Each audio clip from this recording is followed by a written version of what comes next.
Benjamin Lerrer sur Pure Channel pour un film Cendrillon du pied gauche. Benjamin, on s'est vu l'année dernière. J'ai vu le film et comme je viens de te le dire, c'est un film qui m'a marqué parce que je me rappelle absolument de ce film. La première question, c'est évidemment que tu étais à Cannes l'année dernière. Tu es à Cannes cette année.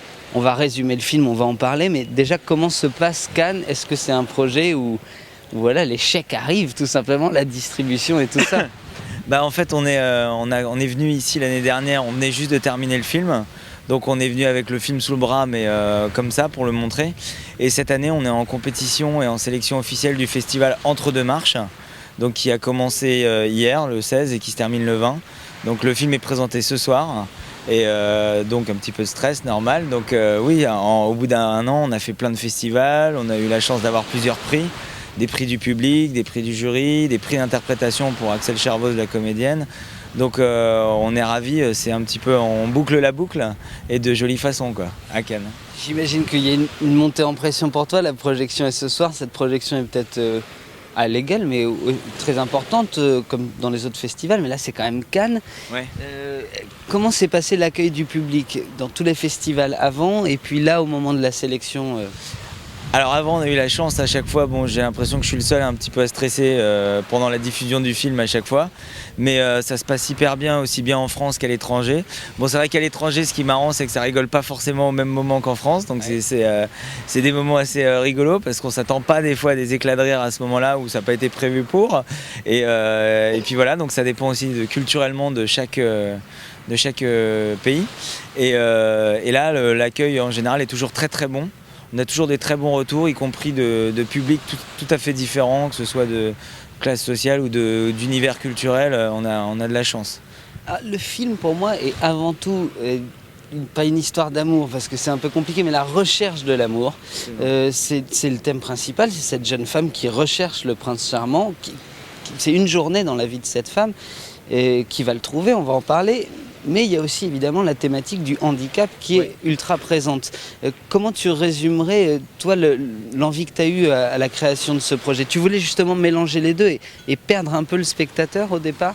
Ouais, l'idée c'était aussi de sortir des clichés et de ne pas avoir un personnage handicapé victime et uniquement victime, d'avoir un personnage qui use et qui abuse de son handicap autant qu'il peut lui arriver d'en souffrir, mais qui se bat, qui a de l'énergie, qui a une grosse personnalité, qui est jolie et qui a un handicap peu visible. Donc comme on ne le voit pas de prime abord, son handicap, puisqu'elle a la jambe amputée sous le genou, l'idée c'était de la plonger dans une série de situations où les gens réagissaient de différentes manières, et de temps en temps elle utilisait leur malaise, de temps en temps elle feignait le malaise, et puis via sa succession de rencontres, elle va rencontrer un type qui va s'avérer peut-être pas être le bon, et certainement pas être le bon avant de rencontrer le bon, comme un petit peu le conte de fées de Cendrillon quoi. Oui, c'est une sorte de fable et je me rappelle de moments très violents justement quand ce type qui est un peu mauvais réagit lui de manière extrêmement excessive. Et est-ce que c'est tout ce panel qui était important pour vous il fallait montrer tout ça? Ouais, parce que l'idée c'est pas non plus de faire un truc très aseptisé et de faire au pays des bisounours et tout va bien. Et l'idée c'était de confronter vraiment la réalité du handicap avec un personnage enthousiaste et positif. Et de montrer qu'il y a des moments très durs et qui peuvent être très violents et qui sont multipliés quand on a un handicap. Par exemple, moi-même qui ai un handicap peu visible, il peut m'arriver de tomber dans un escalier. Si je tombe dans un escalier, comme je vais avoir plus de difficultés à me rattraper, ce sera beaucoup plus violent que quelqu'un de valide qui se tomberait et qui pourrait se rattraper à quelque chose. Donc du coup, c'est dans les sentiments et des fois, c'est exacerbé par une souffrance qui est là depuis longtemps ou par des souhaits, des désirs, des envies. Et donc du coup, c'était l'idée de pouvoir mêler la réalité des situations avec la violence des sentiments aussi qui peuvent habiter chacun d'entre nous quoi. L'actrice est fantastique aussi, elle porte le film. Je me suis demandé l'année dernière, est-ce qu'elle est réellement handicapée? Est-ce qu'elle est amputée? Est-ce que c'est fin? Je me suis demandé parce que sa mobilité était incroyable. Alors Axel n'est pas handicapée, elle a beaucoup travaillé en amont du film parce qu'elle allait travailler, elle avait certaines séquences où elle devait être sur une jambe. Donc il y a eu aussi un gros travail de la costumière Bernadette Strassman et puis de l'équipe en fait pour les cadres, pour essayer de minimiser le maximum d'effets spéciaux, qu'on en ait très très peu. Et donc du coup elle est souvent sur une jambe et des fois elle se déplace en feignant le boitement de quelqu'un qui a ce genre de handicap. Donc elle a travaillé en amont, elle a rencontré des gens, elle s'est confrontée, puis elle s'est entraînée chez elle pour trouver une démarche qui colle avec le personnage. Et puis surtout, je crois qu'elle avait dans son entourage des gens qui étaient touchés par le handicap. Donc elle avait aussi une approche psychologique du personnage qui était intéressante. C'est incroyable parce que la question se pose vraiment quand on voit le film. Donc, tu me disais qu'elle a eu des prix d'interprétation, c'est effectivement tout à fait Oui, possible. Oui. Est-ce qu'il y a un rejet parfois du film du fait de la thématique du handicap? Est-ce que tu as senti une gêne chez certaines personnes? Alors c'est arrivé une fois et curieusement on a fait une fois une projection en milieu hospitalier et ça s'est très très bien passé avec les patients. Et on a eu un vieux docteur qui lui était gêné non pas par l'approche du handicap, mais par le fait qu'on ait abordé la sexualité à un moment donné du handicapé. Comme si avoir un handicap, ça nous privait, ça nous débarrassait de... On ne devait pas, genre c'est quelque chose de sacré. Donc il y a certaines personnes, on va dire d'une certaine... Très conservatrice, à qui ça peut déplaire uniquement parce que ça, peut-être ça les renvoie à des choses à eux personnelles qu'ils n'ont pas envie de voir, mais on montre pas la sexualité dans le film, on montre juste que cette jeune fille a une sexualité, voilà, et elle cherche à s'épanouir avec tout ce qu'elle peut avoir autour d'elle et tout ce qu'elle peut prendre, quoi. Elle veut profiter de la vie comme n'importe qui et pas juste se complaire et se morfondre sur son état, quoi. Je voulais conclure là-dessus. La thématique de la sexualité des handicapés est une thématique dont on entend parler depuis quelques semaines, quelques mois, comme si c'était quelque chose de nouveau. Parce que là, il y a un handicap qui, tu l'as dit, est assez léger, mais il y a des handicaps beaucoup plus lourds. Et effectivement, la question se pose. Une vie, moi j'ai discuté avec des gens, je me dis, mais pourquoi les gens voudraient qu'on ait une vie sans sexualité, une vie entière?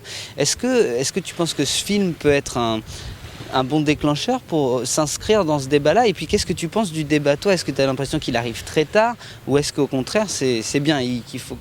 C'est bien déjà qu'il arrive, oui. Le débat, ça, c'est toujours bien. Après, je pense que c'est bien que si le film peut ouvrir une porte et décomplexer certaines personnes, tant mieux, on sera ravis. Mais le cœur du film n'est pas forcément la sexualité, hein. C'est quand même la recherche du bonheur, on va dire. Mais ça passe par là, ça en fait partie. Et donc juste d'aider en fait, faire un lien, si le film peut être un pont entre les valides et les non valides, sur le fait que tout le monde a droit aux mêmes choses. Savoir, c'est pas seulement avoir une place de parking devant le supermarché, mais c'est aussi avoir droit d'avoir les mêmes plaisirs que n'importe qui dans la vie. Et déjà, je pense qu'on aura fait progresser le truc si on peut aider un petit peu comme ça. Quel est ton avis à toi? Parce que la question était, est-ce qu'il faut pas légaliser, mais organiser un système où les handicapés peuvent avoir des sortes de travailleuses sociales du sexe? Qu'est-ce que tu en penses? Écoute, j'ai envie de te dire que c'est au cas par cas. Moi, je trouve que s'il y a la possibilité pour certains qui en ont le besoin et à qui ça peut aider, et que dans le même temps ça peut être quelque chose qui se fait de façon naturelle, sans que ce soit quelque chose, soit que ce soit... Parce qu'il y a toujours la notion aussi de travail et de si c'est pour avoir pas le même échange, un palliatif à une infirmière qui rentre et qui sourit, et là avoir la même personne, une personne qui rentre et qui fait des trucs un peu... Ça peut être un petit peu dégradant. Du moment que c'est pas dégradant, que c'est pas humiliant, et c'est aussi ce qu'on a essayé de faire dans le film, c'est que n'importe quel personnage conserve sa dignité dans toutes les situations, y compris le personnage absolument ignoble qu'interprète Sébastien Landry. Même lui ne perd pas sa dignité au moment où il se retrouve au fond du trou, et parce que l'idée c'est de ne pas humilier les gens, qu'il n'y ait rien de dégradant pour personne et que tout le monde y trouve son compte, quoi. Et tant que les choses se feront comme ça, ce sera formidable. Cendrillon du pied gauche, un film fantastique. Je ne sais pas s'il va être diffusé, si vous avez une sortie de prévue, s'il continue à être diffusé dans les festivals. Alors il continue à tourner en festival, encore un petit peu en France. On participe à la semaine du handicap au mois de juin. Après il va partir aussi dans un festival qui s'appelle le Festival à Piscine. Enfin il y a plusieurs festivals pour lesquels c'est prévu. Et puis derrière il est possible qu'une diffusion hertzienne arrive bientôt. Longue vie à ce film, merci beaucoup Benjamin, et j'espère qu'on se retrouvera l'année prochaine, ou pour ce film ou pour un autre. J'espère bien. Merci beaucoup. Merci Guillaume.